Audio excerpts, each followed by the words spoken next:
So I hope you are all energized on this Saturday evening. Let me ask you a question. How many of you think it's difficult to make an impact in 2 minutes?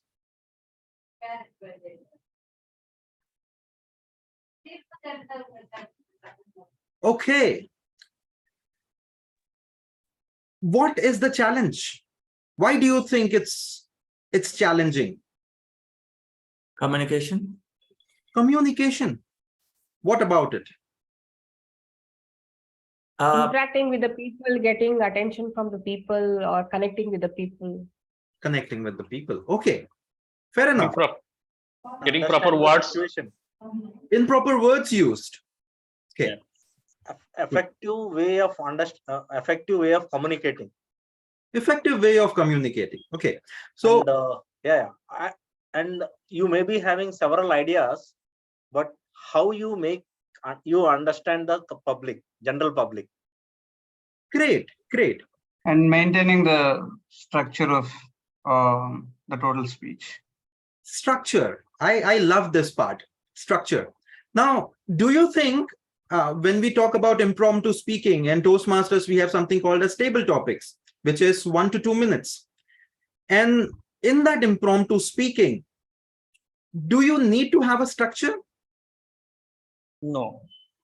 I think yes. Okay. So have you heard in speeches, there is something called as opening, body, conclusion? Yeah. Yes. Mhm. Do you think that applies to small speeches like 1 to 2 minutes also? To every Yes. speech, because you need a hook to Yes. hold the audience. Okay, fair enough. Great. So let's start this session today with a few interesting things.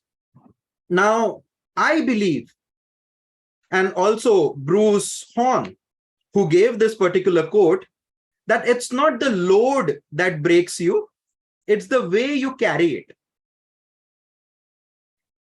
The load here is what you have on your shoulders, the expectation. When I open my mouth, will I be able to impact? When I open my mouth, will I be able to connect with people? Will the vocabulary support me? Are the words that are coming out of my mouth grammatically correct? There are so many things which are going on in our mind, and there are so many ideas. Believe me, we can speak for eons, but to make an impact in those 2 minutes, that is a bit challenging. Let me ask you one more question. Do you think we can pre-prepare for impromptu or off-the-cuff speaking? Most of the times, no. Most of the times, no. Let me give you a good 20 minutes to prove that you can. And let me take the load off your shoulders and let's learn how to carry it in a better way. So load is my acronym for today. Let's start with the L of load. Listen. I'm not talking about hearing, listening. Let me ask you this. Time and tide wait for none. What do you understand by this? Time and tide wait for none. If you have this topic, what will you speak on that? Come on, it's so simple. We are here to learn. Come on. Well, Toastmaster Rishikesh said it is a speech, but I'm making it into an interactive session. So that's why maybe you are a little bit bogged down or confused. It will be a very interactive session. I don't like to speak a lot. I like to help people speak a lot. So let's go. Come on. Time and tide waits for none.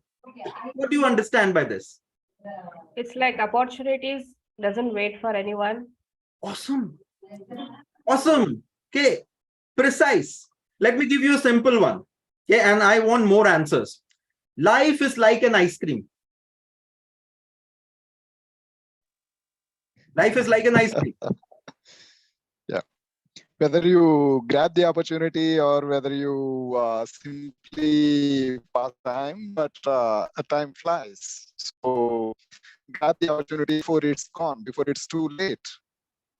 Okay, you gave the answer for the first one, time and type-based one. Good, very nice, very nice. The second one, anyone? Like the way ice cream is melting down, life also won't stop for you. Whatever you want to do, you do it right away. Don't wait for it. Awesome. See, you know all these things. Okay. It's just that we need to learn how to carry that load.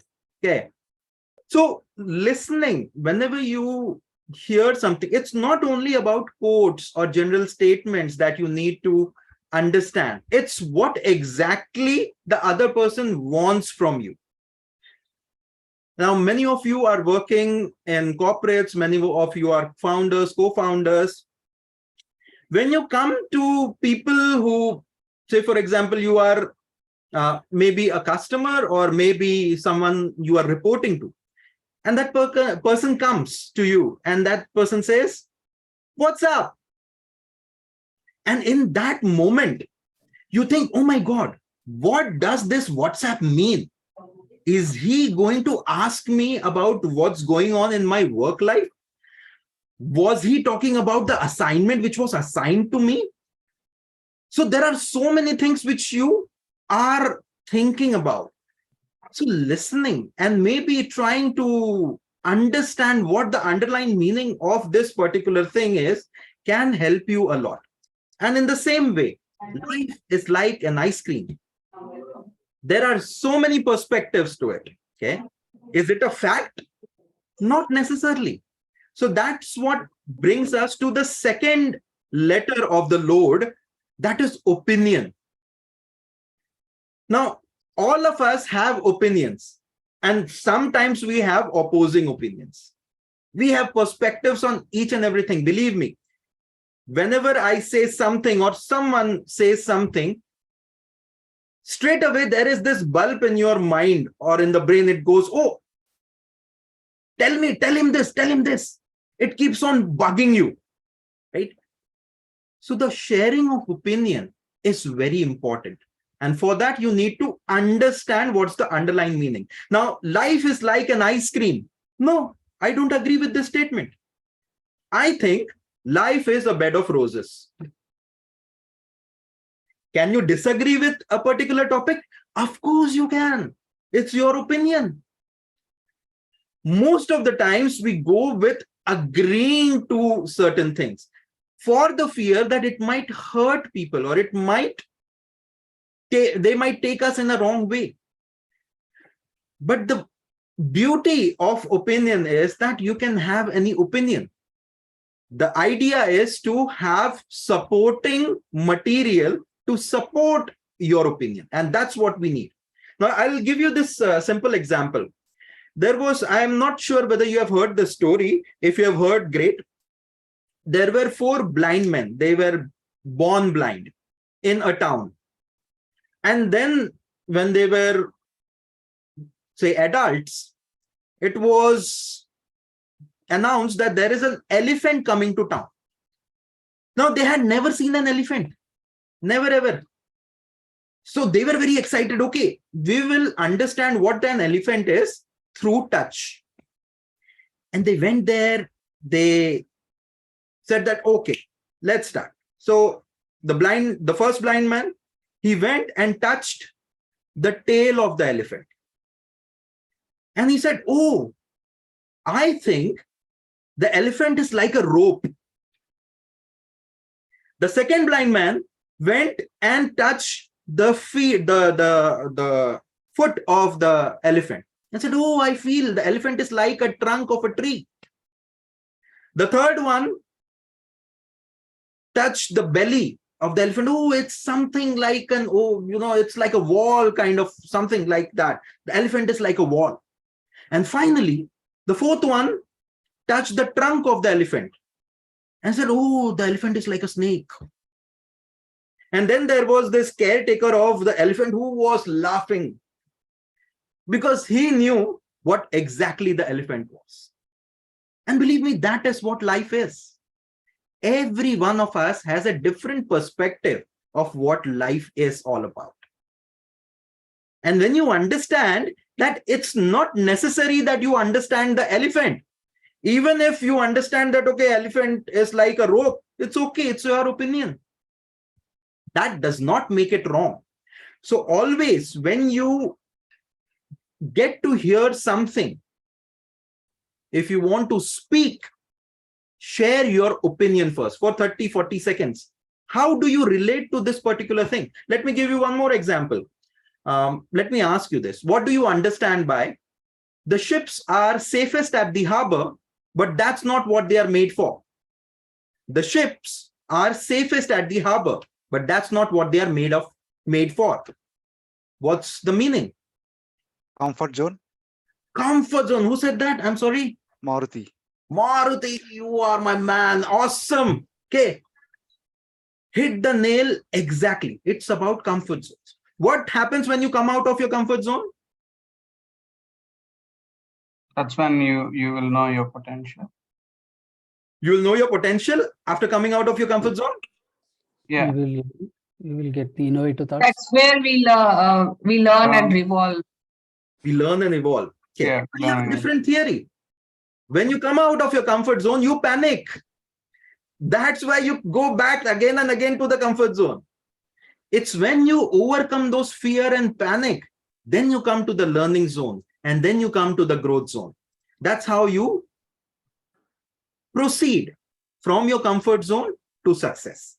And that's what my way of explaining it. Your explaining can be in a different way, but you understood the underlying meaning, right? So once you listen properly, you need to understand the underlying meaning. Now, have you got this particular challenge that you might not understand the underlying meaning of the quote or whatever is said? Do you face this problem? I used to face this a lot. I don't even understand what exactly the meaning of that particular sentence or quote was. So what do you do in such instances? See, understanding is very important. But if you don't understand, then what do you do? We'll question and we'll ask them to rephrase it. Great. In situations where you can ask questions, you need to ask or you can paraphrase in such a way that, okay, so with this particular thing, you mean this, right? That's paraphrasing. That's trying to understand whether it's correct or not. In Toastmasters scenario or in contest, you will not be able to ask. Okay, in such situations, I guess actually I'll guess something and I'll try to answer it. awesome. Guess something. So if you see, life is like an ice cream. So you need to talk about life. Most of the time we talk about ice cream. And that's where the impact, phases out. We need to speak about life, not about ice cream. It's like an ice cream. So what in life is like an ice cream? You need to speak about that aspect. But if you don't understand that, speak about ice cream. Avinash. Yes. So suppose a topic is been raised, and to some extent we understand. Yes. And we can clarify. Yes. Clarification with some assumptions. This is what I mean to say. This Sure. is what I understood. Yes. And can you elaborate on these 2 points, maybe? Yes. Yeah. Definitely. We will be covering. See, we are on the L and O. Okay. A and E is already remaining, right? Okay. So don't worry, it's coming. Okay. Yeah. Understood. When you talk about understanding, when you talk about sharing your opinion, whatever you have understood at that point of time, you need to speak on that. However, you might have an inkling, you might have this thing that, oh, I think maybe it was not up to the mark. When you realize that after delivering your impromptu speech or your table topics, you realize, oh, that was not up to the mark. You go back and you study. You go back and you try to understand what that topic was all about. You ask people, what do you think? What is your opinion about this? And then you get insights, and that's how you improve. See, we might not know everything in the world, but through feedback, through sharing your opinion first and understanding others' opinion and perspective also, you will grow. And that's how I have also done in the past 6 years. My first table topic or first impromptu speaking was not that great. But then over the period of time, I started understanding and going through, and Google, we all have Google. Search for it, understand it, so that our knowledge increases. Once our knowledge increases, we will be able to share our opinion in a much informed way. The next part is anecdote. Anecdote are small incidents or stories. When you talk about small incidences, you need to understand that your personal stories make a mark. So say, for example, I am talking about comfort zones. During pandemic, what was my comfort zone? At one point of time, I was not ready to take effort. Earlier, we used to have Swiggy, Zomato, and all these food companies and hotels delivering food at our places. And cooking food was a challenge. That was my comfort zone. But in pandemic, we didn't have these services. And how many days will I eat dal rice? Slowly and gradually, I started learning. And all the males, believe me, started with Dalgona coffee. And then we went on, we started experimenting with cooking. I'm not sure about you, but I did a lot. And then slowly and gradually learning about how to cook food. I burnt a lot, of course, but I kept on working on it, and I learned and I grew. So my comfort zone was not cooking food. I came out of it, I panicked, but I kept continuing. I started learning. And today, my wife expects me to make lunch every day. So yeah, there are some things which you can't control, but this is an anecdote which you can share. So whenever you're talking about something, if you don't give an example, your personal life, so it's not necessary it's you. It can be your mother, your father, your uncle, your auntie, your friend, whoever it is. You need to give an example. Give a small anecdote, 1 minute. Now, how do you learn? So this is something which you can pre-prepare. When you talk about pre-preparation, how do you learn these? See, at that point of time, maybe you won't get that particular incident in your mind. How do you learn?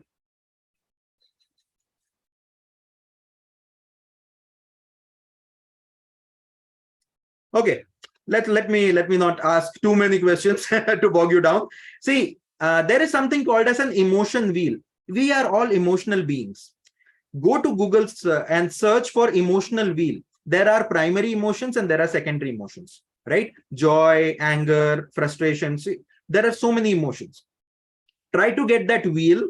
You will have so many topics. Try to find a matching incident from your life to share about that particular emotion. Courage. What is the courage story in your life? Challenges. What kind of challenges you faced successfully? Failures. What are the failures and what did you learn from it? So in your life, make a list of all these. And if you can make a list of all these, then you will have so many stories. And when you next come across time and tide waits for none, you can talk about that particular opportunity, maybe which you missed. And you learned from that particular incident that you should not miss those opportunities in your life. Everyone has missed one or the other opportunities, and we regret that. So find those stories from your lives, and believe me, stories connect. So someone asked me how you connect, maybe in Shark Tank India, maybe you are a founder, co-founder, you want to do an elevator pitch. Stories, short stories from your life, which can impact, and it should match your opinion. So listen, share your opinion, share an anecdote of 1 minute, support your opinion, whether you are agreeing with the topic or you are disagreeing. And finally, the D of the load is derive. You need to derive, you need to summarize, you need to say, okay, that is why I say this, and you can also try. That is why I have great respect for the comfort zone, because after that comes the panic zone. I have learned to overcome my panic zone and go to learning zone. What about you? Are you working on your comfort zone? You have to derive, you have to give something to the audience at the end. And that's how you can make an impact. So you listen, you share an opinion in 30, 40 seconds. The next 1 minute, you share a small story, an anecdote. And then finally, you summarize, you derive something out of it and share a message or a takeaway for the audience. Because see, whenever you are on stage, audience needs to be the hero of the whole situation. They need to get something. Someone said, we keep blabbering. Yes, because we don't know exactly how to go about it. But now you have a structure. You have an opening by sharing an opinion. You have a body by sharing a short story. And you have an end by deriving out of that particular experience. And this is how you can make an impact in 2 minutes. Elevator pitches, 2 minutes. So you can do this. Now I have time for question and answer. I would request you to ask your questions. I have some time and the timer will help me with that. So let me know. Yes. Yeah. Let's say let's say it keeps me in my comfort zone when it comes to opinion, right? I always had a problem there because most of the times I know you're sharing your opinion. Let's say when it comes to, we are talking about the elevator pitch or anything of that regard. What if the other person doesn't like your opinion? Do you have to keep it more neutral in the first conversation, or can you be very extreme because you're living a different life when it compares to the other person that you're talking? How do you have to keep your opinion? Like, how can I not hurt them and still tell my opinion? Is there something that I can do? I remember a nice quote by someone great. You might have heard. His name was Steve Jobs. Now, Steve Jobs said, if you want to please everybody, sell ice cream. Don't be a leader. You can't please everybody. The people who are able to make an impact have very strong opinions and they believe in them. They don't waver, irrespective whether people like it or not. But because you are strongly opinionated at one point of time, of course, you should be flexible. No point in being so rigid that everybody starts hating you. But you need to have an opinion which stays strong. So irrespective, you need to understand, of course, who is your audience. You need to understand that. But have an opinion, share an opinion, and it's not what we say, it's actually how we say it.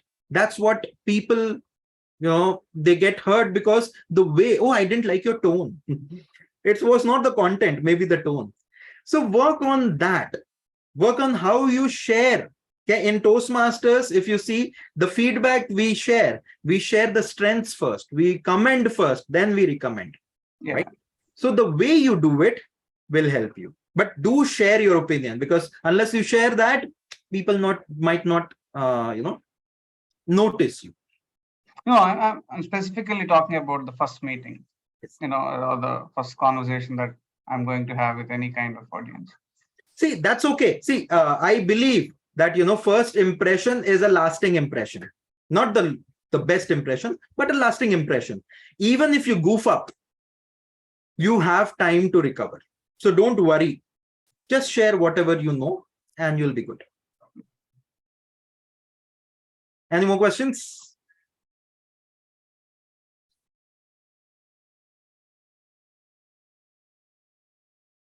Any questions that come to Not for me.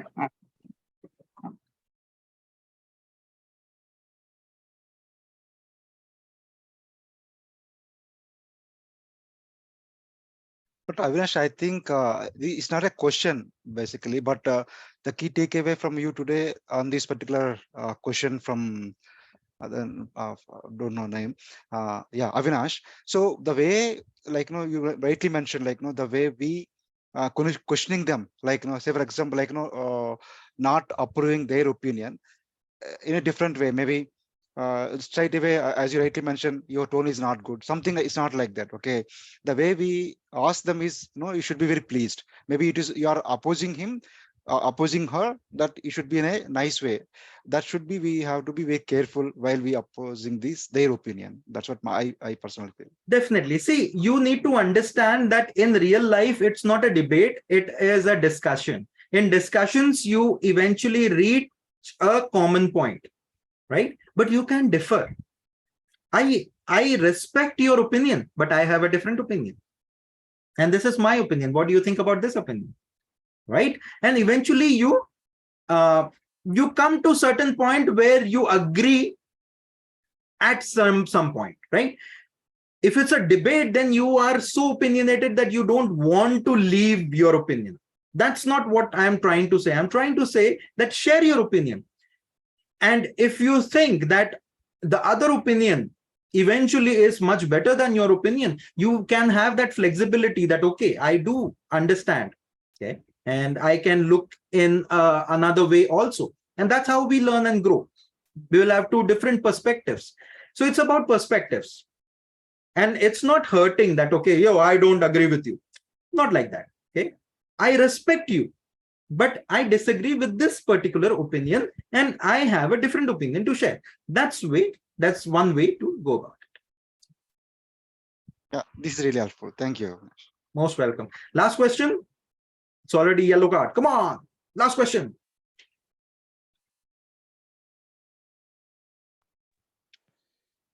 Yeah, Avinash, I have one question. See, as you said, you should be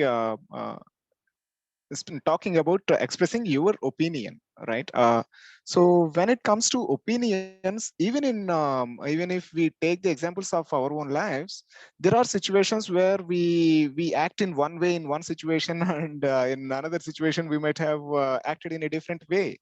So whichever, if you take this example, our opinion would be one way and it contradicts with the behavior of my own in another situation. Then am I not conflicting myself while expressing my opinion? See, believe me, the world has changed so much that there is this question of whataboutery. This is a word, whataboutery. So whataboutery is, oh, Avinash, now you are saying this, but 2 years ago, you had a different opinion. What about that? The simple answer is we change, we learn, we grow. Okay, so I had this opinion. You know, when I was a child, I had this opinion, but I don't have this opinion because I have learned, I have grown. And it's okay to change. We all change, right? So right now, at this point of time, in this particular situation, this is my opinion. So it's okay. It's okay. You know, so we are fooled by this particular word. What about that? Rather than argue, giving a better argument, it's like, oh, you had said that. Now you are changing. Yes, I'm changing because everybody changes. I have grown older. I have grown wiser. This is the way you handle it. So it's okay. It's okay to change your opinion, right? So if you are able to change, that means you are able to grow, right? So that's what I feel. That's my opinion again, right? You can agree or disagree with it, and that's okay with me. Right, sure. Thank you. Thank you. So that's my time, and I thank you all for this opportunity, especially Toastmaster Rishikesh and distinguished Toastmaster Raghu. And over to you, Toastmaster Rishikesh. I hope we had something today. Over to you. Yes. Yeah.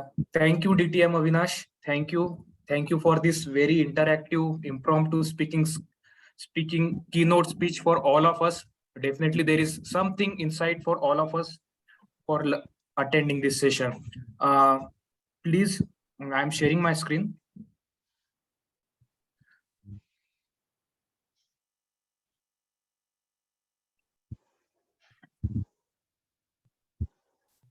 Please accept this token of appreciation from our side, DTM Avinash, for conducting this impromptu speaking educational session for all of us. Thank you. Pleasure to have you. Thank you. Thank you. Now I'll stop sharing. So, dear participants, now we have another exciting session lineup from DTM Amol for how to craft and how to effectively craft a speech. So I hand over control to DTM Amol. Over to you, Amol. Thank you, Rishikesh. Good evening, everyone. Good evening, DTM Raghu. Great. So don't go by my background. We just celebrated our some milestone just the other day, and so the background is like that only. So let's celebrate this event as well, this activity as well. And as Raghu said, we are going to discuss about how do we craft our speeches. Now, before I move ahead and I share my screen because I have a PowerPoint to show you, I would like to know that how many of you are Toastmasters here? With raise of your hands, you can show it too. No, none of you are Toastmasters? Okay, only Manjish and maybe a few of them. Okay, great. No problems. Toastmaster or no Toastmaster. Ultimately, end of the day, all of us communicate and all of us have to draft something, be it an email, be it a research report or a normal speech or a normal communication or a conversation, right? So please take it up, since this particular presentation was created keeping in mind the Toastmasters fraternity. But then I'm going to share a few secrets from Toastmasters to you, even if you are not a Toastmaster. How can you structure or craft your speech or communication using this particular method that I'm going to share with you now? I'm just sharing my screen. Great. Am I audible, visible appropriately to all of you? Yes. Show of thumbs up. Great. So let's move on. I love this quote by John Ford because it sums up everything about what communication is. You can speak well if your tongue can deliver a message of your heart. I hope all of us agree with it. Yeah. And those messages, those are delivered from heart, they hit your heart again. And that's why we have seen prominent leaders and speakers getting a lot of success and a lot of public recommendation or commendation for whatever they speak in front of people, right? And that's why public speaking or communication becomes very important unless we do not want to make an impact on others. But I'm sure communication is a foundational skill. So I'm going to talk about communication largely because speaking is one part of it, listening is other, and we are talking about the complete process of communication here. Now, this particular slide was about how do you craft your speeches? How do you craft a winning speech? Now, I'm sure you are going through a Speechcraft program and DTM Raghu will give you a lot of assignments where you need to craft your speech, beginning from icebreaker to many others. So this particular session is going to help you do that. The first challenge that all of us face is, I faced when I became a Toastmaster for the very first time when I was asked to deliver my icebreaker. Icebreaker in Toastmaster is all about introducing yourself to people. Okay, it's the first speech, so you talk about yourself, who you are, and if you are asked to deliver a speech about yourself, what will you cover? Can somebody help me with this? What all things you will cover about yourself? Shantanu, Manjish, feel free. So if you are asked to introduce yourself in 4 minutes, what all things you will cover in that speech? I may talk about or introduce myself, what I have been, where I was born and what's my education, and also what I'm currently doing, and maybe an interesting thing about me to be. So essentially, we'll all read our resumes. No, maybe I'll put it as a story. Maybe I'll start with what I'm doing today and go back from there. That's a fantastic take. Just to make it a little bit, just to make it a little bit interesting, maybe. Wonderful. Or share some a funny thing from my life, or ideally that would be the right kind of an icebreaker speech, because we would like to know Avinash as a person, not as a software engineer or whatever you do. But generally what I've observed, and some of the Toastmasters in the group will agree with me, that we end up talking about our resume, right? And that's where that's where the difference comes in, that how does this skill of crafting your speech, an effective speech, comes into picture. So whenever now, since you are going through a Speechcraft program and you will be asked to deliver certain speeches, you will find it little difficult to identify what topic to talk on, what is the interest. these are sources you can get in. A lot of us, all of us rather have passion or sources. My passion is about reading, listening to music, watching documentaries, going out with friends, trekking, and watching people, observing people around. Okay. Again, you can have a personal experience, maybe a travel or a tour you must have done. Maybe you met somebody very interesting in a train, and how he became your lifelong friend, or she became your lifelong friend, or how you met your wife for the first time and how it began a journey of a lifetime. Or you can do an everyday life observation. Generally, these kind of things help you when you are trying to make a humorous comment, or maybe bring in some element of humor into your speeches. So you may observe how people sit, how people shake their hands, how people stand, or maybe how they behave in public. And that can also be a source of an inspiration behind a good humorous speech. Beyond that, as I said, books, articles, movies.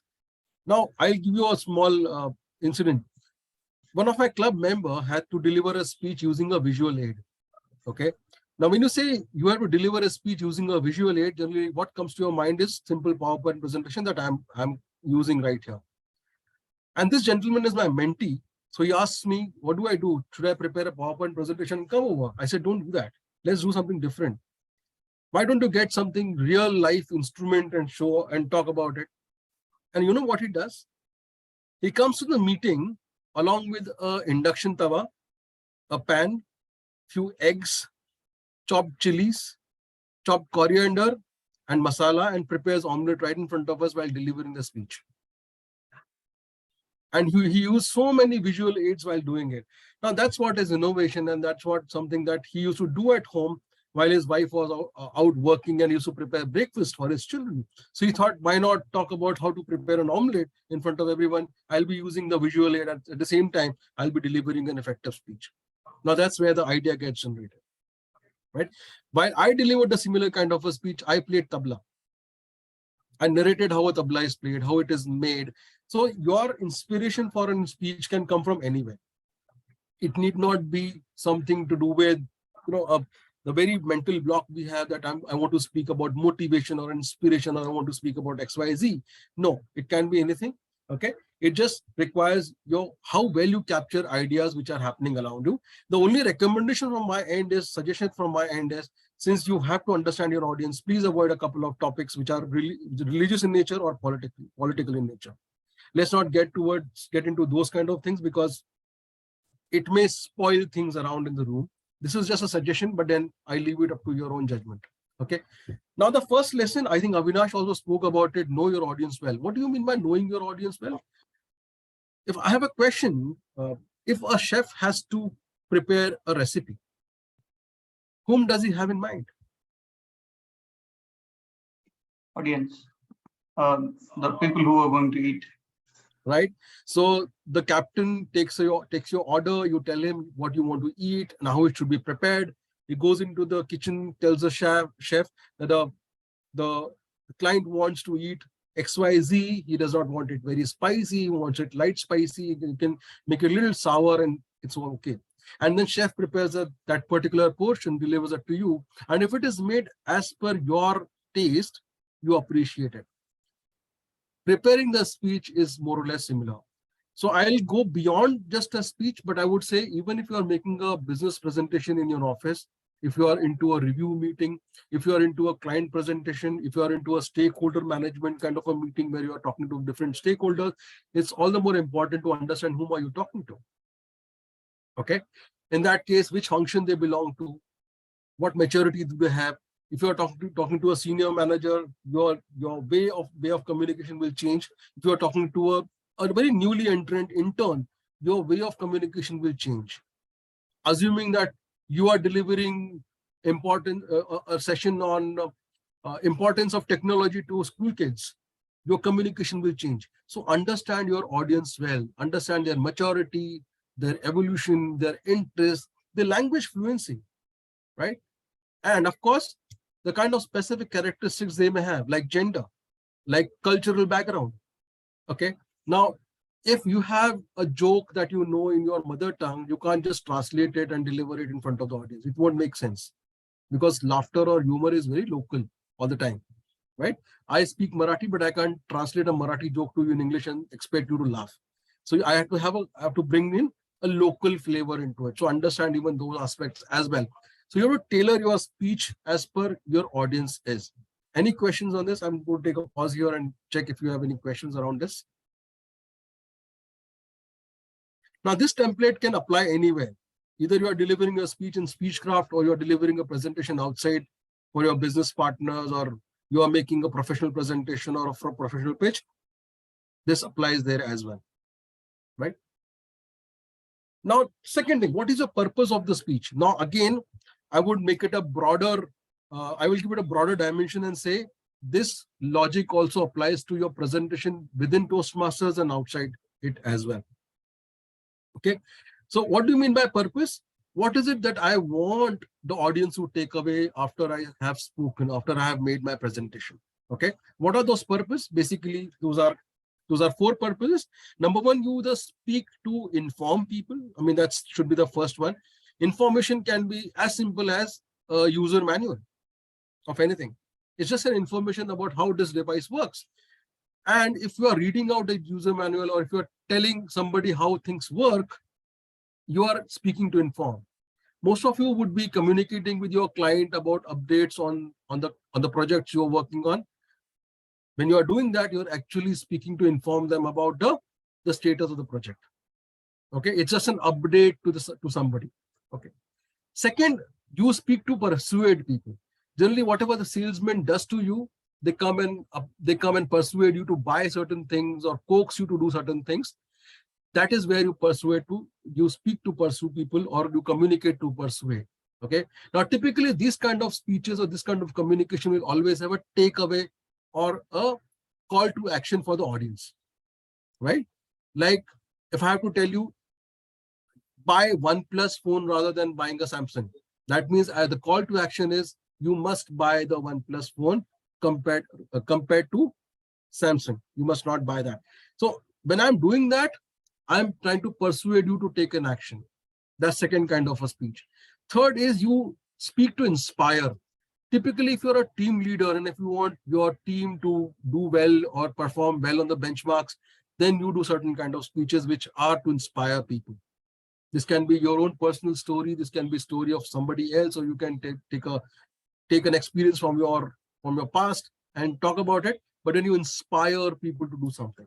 Most of our global leaders who are into different aspects of life, who are doing something good for the society, are doing it. If Bill Gates in India to speak to Mr. Narayan Murthy or Mr. Anand Mahindra about philanthropy, he is essentially inspiring them to do that.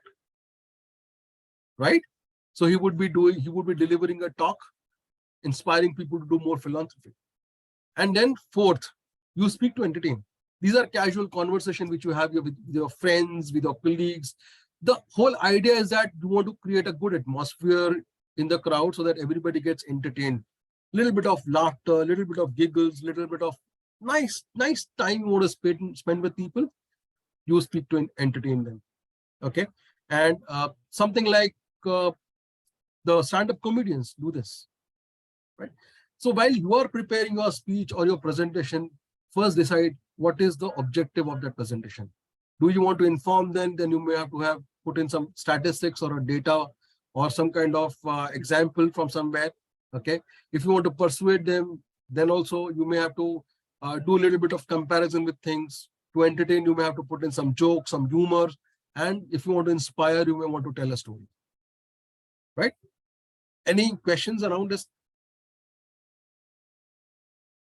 The only thing that I would like to rather insist here is, while you are delivering a humorous or entertaining speech or entertaining communication, please be a little empathetic to the crowd so that you don't crack a joke which hurts their sensitivities. Right? Don't go to Chandigarh and talk about there was Santa Singh and Banta Singh. Right? It will be a disaster. Yeah. Okay. Great. Now, what we begin doing while crafting a speech is we create a skeleton of the speech. Like we have a skeleton, we have a head, then we have a shoulder, we have torso, we have our waist, and then legs, and then the feet. Similarly, the speech will have a skeleton. Okay. So first decide what is the theme of your speech. What is it that you're going to speak about? Okay. It can be a personal story. It can be an inspirational story. It can be a story of somebody else. It can be a novel information about certain thing. It can be an update about certain thing. Decide upon it and ensure that whenever you begin your story, it should actually transmit the message you want to get across. So if you are trying to inform in your organization about a new change that is coming in, complete speech or presentation should be about that change, how we are going to deal with it, and what are the challenges, who are going to deal with it, and who are the stakeholders. So ensure that your speech completely has a common thread from top to bottom. Okay. Now there's an opening of the speech first. I think I missed that here. Okay. So I'll tell you about opening. So first thing is opening. Opening is how do you open your speech? Now Avinash opened the speech, his speech with questions. He asked you to participate and he inspired you to answer his questions. I also began my speech by greeting you guys and then coming up with a quote by Henry Ford. Similarly, you can also decide to open your presentation. Now you can ask a startling question, a question that shocks you, or you can do it with some kind of fact, or you can do it with a story itself, right? Then comes the body. So body is basically the main part of the content. And generally we believe in sharing the body with the power of three. So what is power of three? Generally we tell three stories or three narrations which support my main argument. Okay. Which suppose my main argument is my theme of the speech. So if I'm talking about saving or dealing with climate change, my three stories will be supporting my argument why we should save the climate or do the climate change or participate in climate change or stop the climate change, and how it benefits all of us and how it's going to benefit our future generations. So idea is that my 3 points should support the main argument out there. Okay. Opening, I have just told you. And then there will be third thing, which is called conclusion. Conclusion is generally the summary at which you stop your speech and you leave your audience with a thought or a food for a thought or call to action, right? We're going to see. Now, this is how generally it is said that you must do.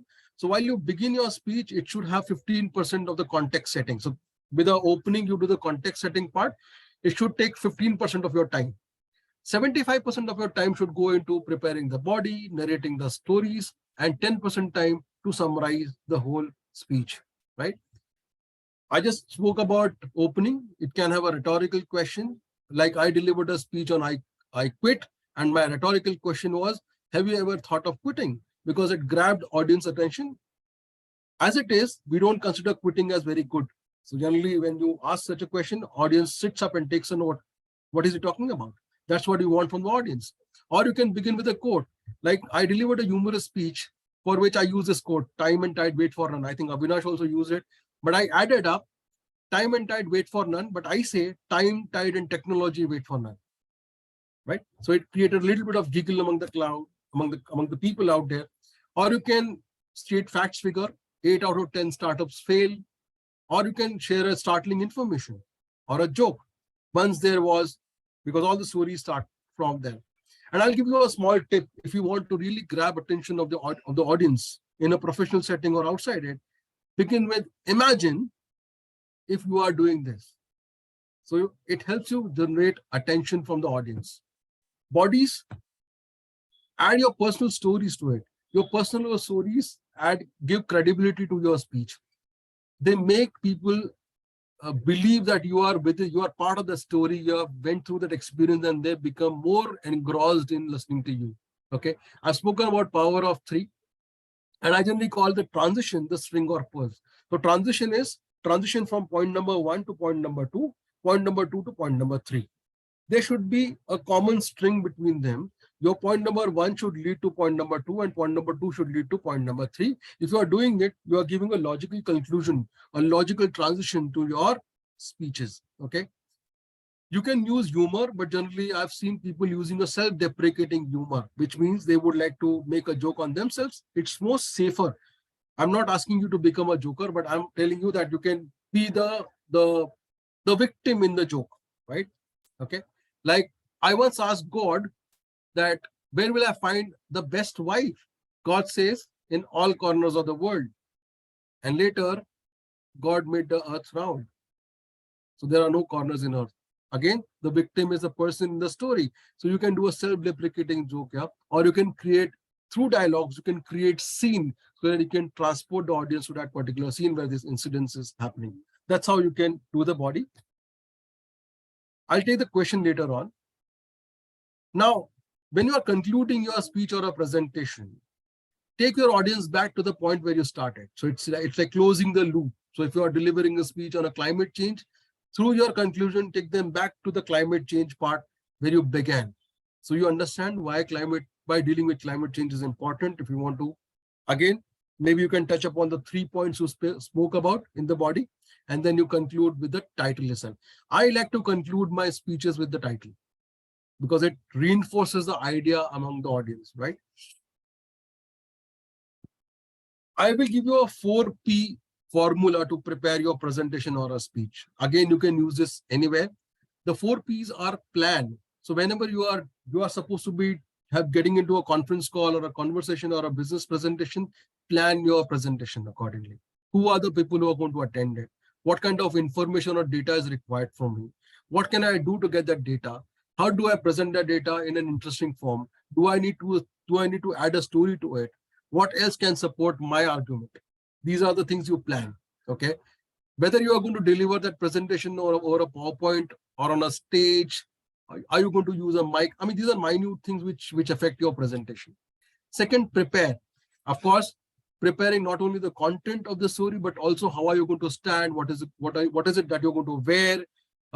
Will you be using some props? Props mean property. Maybe you can use a bottle, maybe you can use a ball, maybe you can use a rose or something like that. Again, you have to recite or rehearse your speech more than once. Then practice. Maybe you can time it, you can take a video and then perform for the eventual event. That's how you prepare your story. Now, this particular project was prepared for the Toastmasters prepare for the ISC, but then this does not require you to know. If you have any question, I'm open for it. I'm pretty much done. Let's have a communication now. Yeah. Any questions? Amol, I have maybe one question, and thanks for this really insightful session. And especially I learned something like a key takeaway for me is power of 3 and the 4 Ps. It's absolutely helpful for me, in fact, in my professional career. But my question is like regarding with this, since I'm a professional of in a company where I need to present a lot to the stakeholders or my leadership team. During my speeches, is it that good if you can include some kind of humorous? That's I have a question because I'm talking to the leadership team, okay, sometimes, and our stakeholders. Okay, is it really good that we can able to include a last small of fun or some kind of thing? Sure, make them Shantanu, happy, show, something. yeah. Shantanu, show me a person who does not like to laugh. Yeah, a little bit of humor generally helps. It helps people connect. It always makes the mood lighter. It always gives you a pleasant feeling in the room. But don't go overboard with it. 1 or 2 punchlines and 1 or 2 things which are relatable to or relevant to what you are presenting will make sense. It's okay. But again, think about the audience sensitivities because sometimes humor may hurt somebody. So just be careful about it. That's about it. Great, thank you. Yeah, and I would recommend all of you to watch that presentation by Steve Jobs when he launched the iPhone for the first time. Okay, and there he uses humor as well. Okay, so he shows those things on the screen and then shares some punchlines. Look at that, you will get to know what I'm talking about. Yeah. Thank you, Shantanu. Hope I've answered your question. Yes. Anybody else? Yes, thank you. Hi, yeah, I have a question. Like you said throughout your speech, humor is I consider humor as an important part of anything you're saying. If it prolongs for a period of time, you have to break the part somewhere where you just keep on talking and talking about the topic. So my question is like, what are your personal go-to things? Like, what are the first humor? things you think about when you're talking, when you want to include humorous parts in your speech or your conversation? Okay. my personal go-to things would be some incidences that must have happened to me in my life, right? I'll give you a small example. Now, typically, our relationship with our mothers is very typical, right? No matter where they are, wherever we are, they are always our mother. I mean, to give an example, when once my mother visited to my school, and I was in my class along with my friends, I was already in the standard 10th, and my mother comes into my class and talks to my teacher, takes a permission, and then says, "Molu, come outside." Now imagine if you are called with your pet name in front of your classmates, where you have a different kind of a personality or persona, it causes a little bit of humor. Now you were into a situation, because after that everybody started calling you Molu, right? Right? Now you see some of you are smiling on that. This is what is a humor. Like I gave another joke. I was talking about this technology thing while in a humorous speech, and I was telling how bad I am with my relationship and my relationship with technology at the same time, and the social media. So I narrated that I once posted my feet, the photograph of my feet wearing a Kolhapuri chappal. And I was expecting, since it was a new thing and a lot of people were appreciating the chappal and appreciating the craft. And I saw one comment which said, "Amol, it's better that you trim your nails. They have grown up too much." And that comment was from my mom. You see that? Now this is what is a humor, right? So again, this must have happened with me or it did not happen with me, but this is a joke. But I made myself and my mother a character within that particular setting. It didn't hurt anyone in the audience. Rather, it made everybody smile and laugh. And probably by that time, you're also remembering your incidences with your mom, when your mom put in, I mean, they're innocent people. So they put you into some kind of situation which creates humor later on, right? Have I answered your question, Shantanu? Yeah. So, Yeah. The mother topic. Yeah. It's quite common. so I just give you example of mother, but it can be any relationship. It can be a relationship with you and your friends. It can be your office scenario. Something happened with you. So you want to. So idea is that you become the character. Do a little bit of self-deprecating humor. Don't demean yourself. Give yourself some respect. But it can be a joke upon yourself. That's the safest part, right, Shantanu? And you can create stories. That's not a problem, as long as it does not hurt anyone, including you. Yeah. Thank you. Thank you. That was very glad. Yeah. I got the main gist of it. Thank you.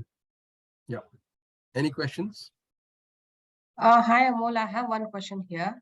Yeah, Manish. During client presentation or anything like business presentation, can we start with the phrase which related to a success or related to that meeting that we are going into, giving the motto or that phrase tells you what we are going to present it, or the conclusion of that, giving just making it a more effective? You must. That will make you stand apart from others who are not doing it.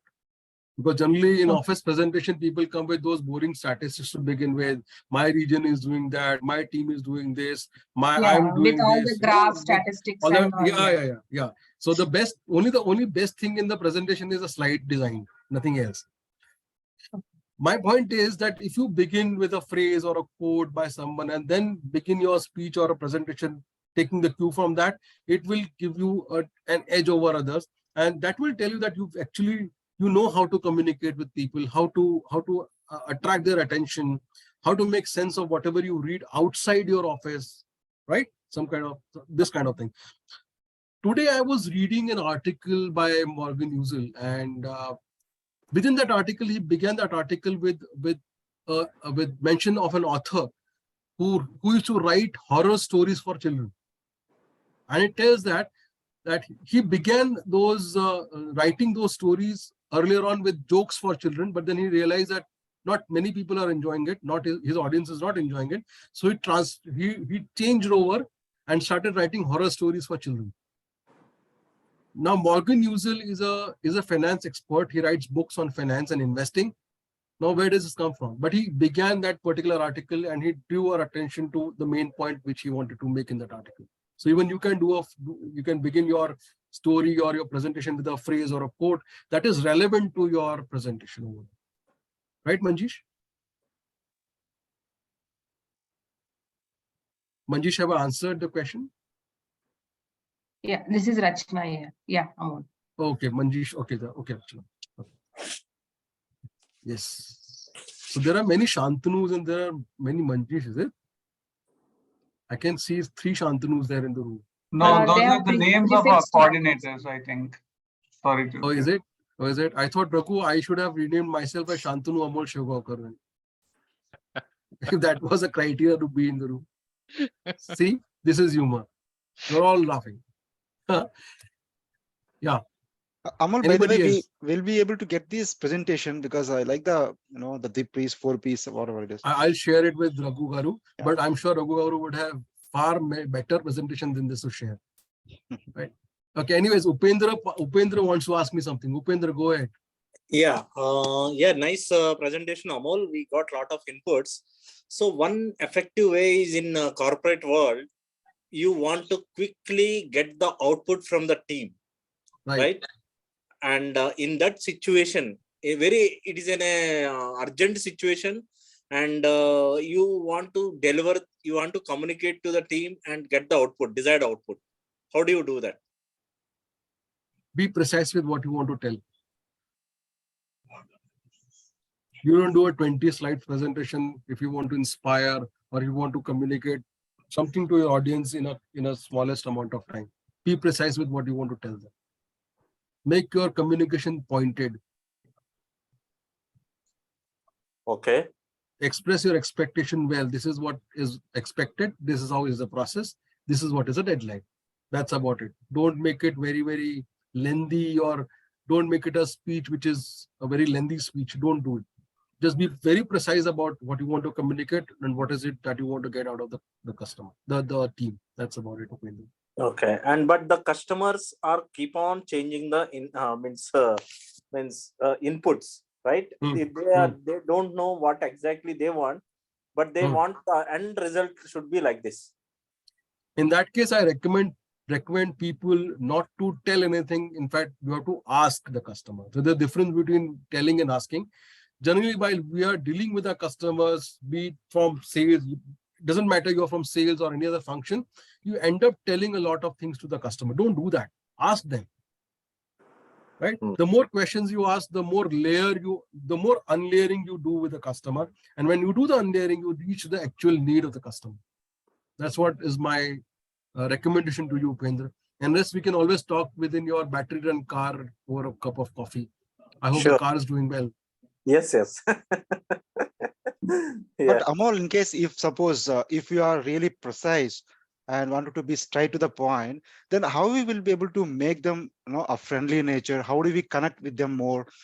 If you really wanted to know point to point, then we never be able to have a good wrap up with them. That's at all.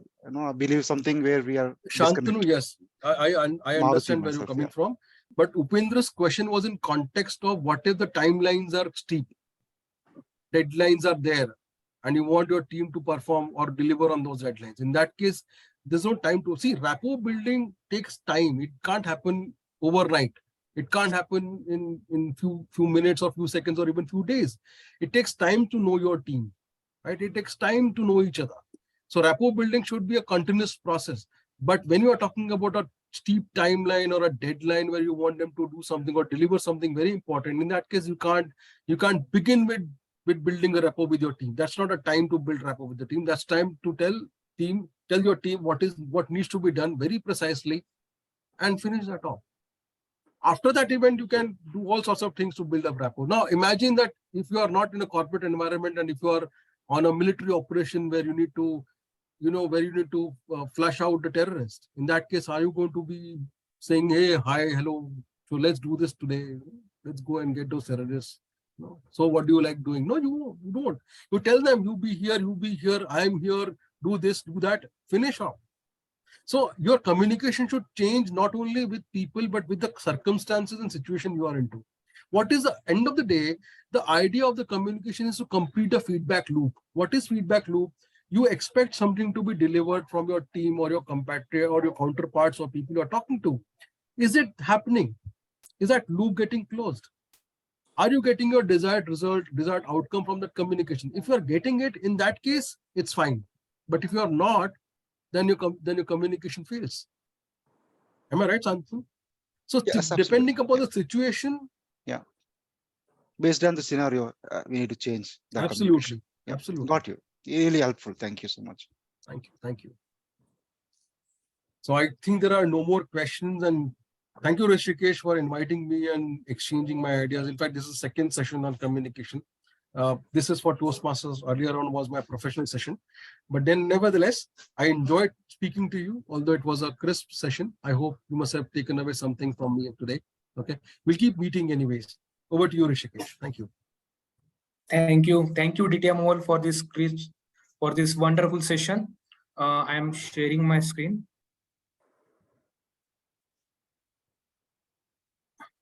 Please accept this token of appreciation from our side for delivering this effective speech writing session for all of us. Thank you.